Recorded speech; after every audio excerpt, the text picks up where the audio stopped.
can't wait. We got any peas? We're really excited. 3.6 seconds, put your hands up. I tell you, this one, it takes 8 minutes, 15 seconds. That is the speed of light. Okay, there it is. To get through, it takes 8 minutes and 50 seconds for a light beam to get from the sun to us here. Here's the final one, okay?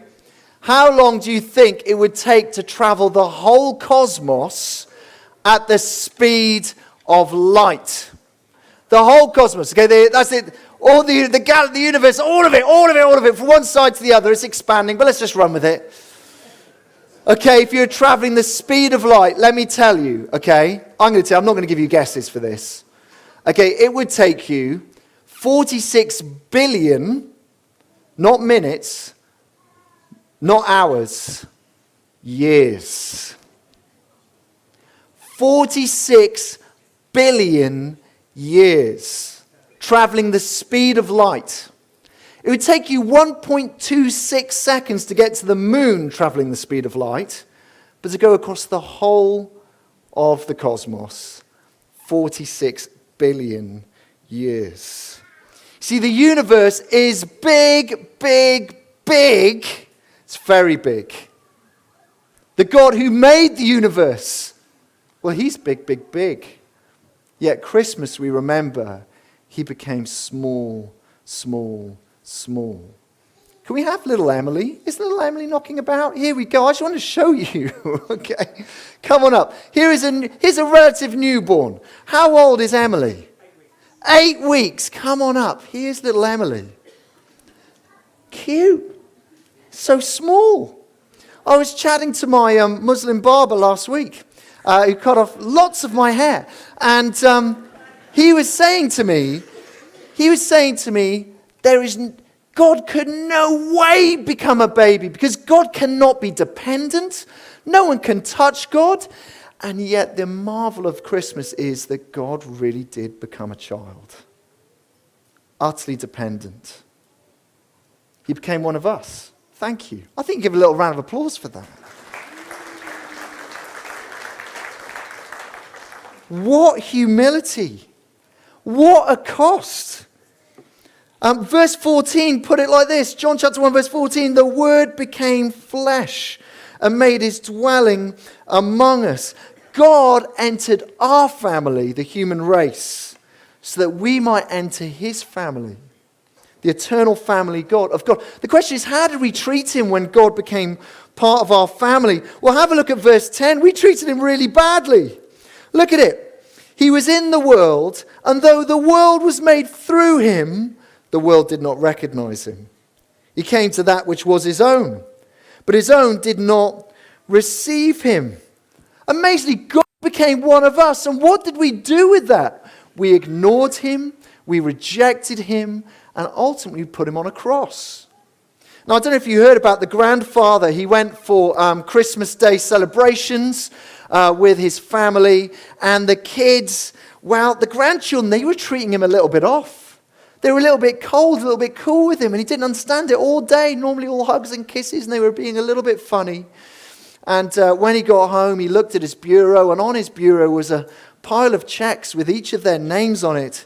And he remembered he wrote in each of their Christmas cards, "Happy Christmas. You can buy your own presents this year." Okay, that's it. No, not that. It didn't. I thought that was funnier than that, but clearly not. A great misunderstanding.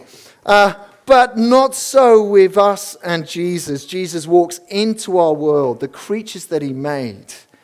And we don't say thank you for the sunset. Thank you for the fun, food, and family. Thank you for being my king. Be my king. We reject him. So violently reject him, we put him on a cross.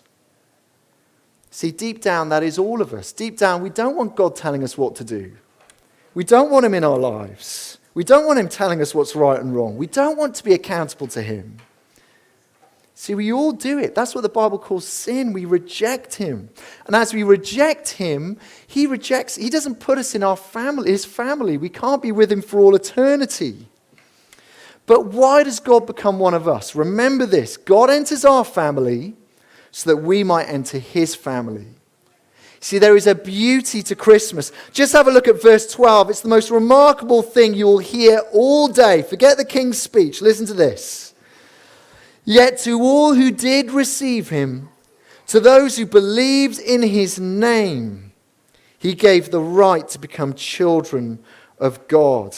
You see, God enters our family so that we might enter his family. Jesus takes on our flesh so that we might become part of his eternal family. You know, if we were going to go back far enough in history, you'd get before Wales was formed, before there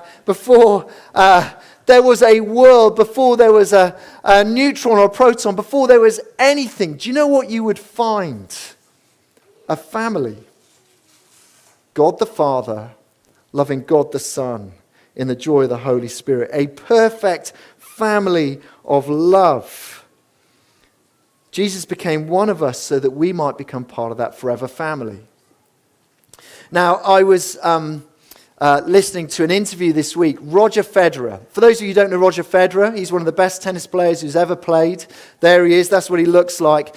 And he's recounting a story this year. He went to London.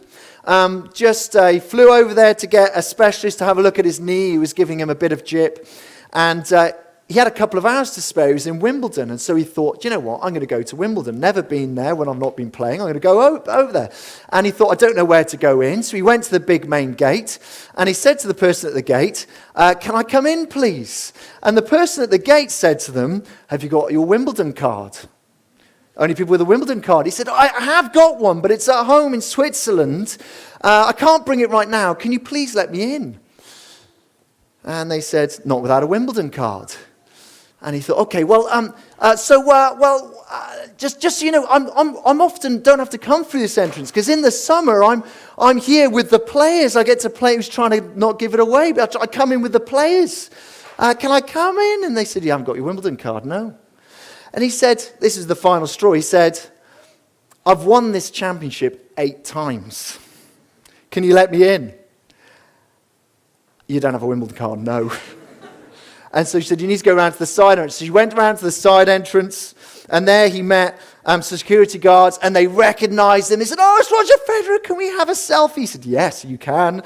And he had a selfie with them. And they said, have you got your Wimbledon card? He said, no. They said, it's fine. Come on through. And as he went through these doors, there was the head of the Lawn Tennis Association there to welcome. They treated him like a king.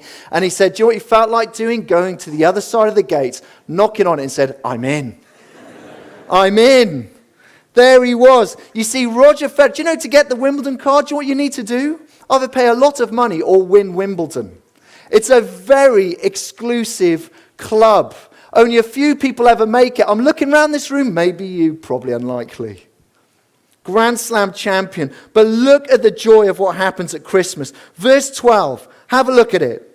Okay, yet to all who did receive Jesus, to those who believed in his name, he gave the right to become children of God.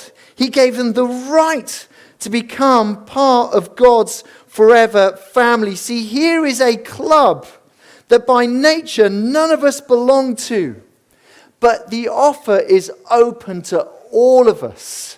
It doesn't matter who you are. It doesn't matter what you have done. It doesn't matter how good or bad you've been, how important or unimportant you think you are. Jesus has come to give you the right to become part of God's forever family. And what do you have to do to be part of that? Look what he says, verse 12.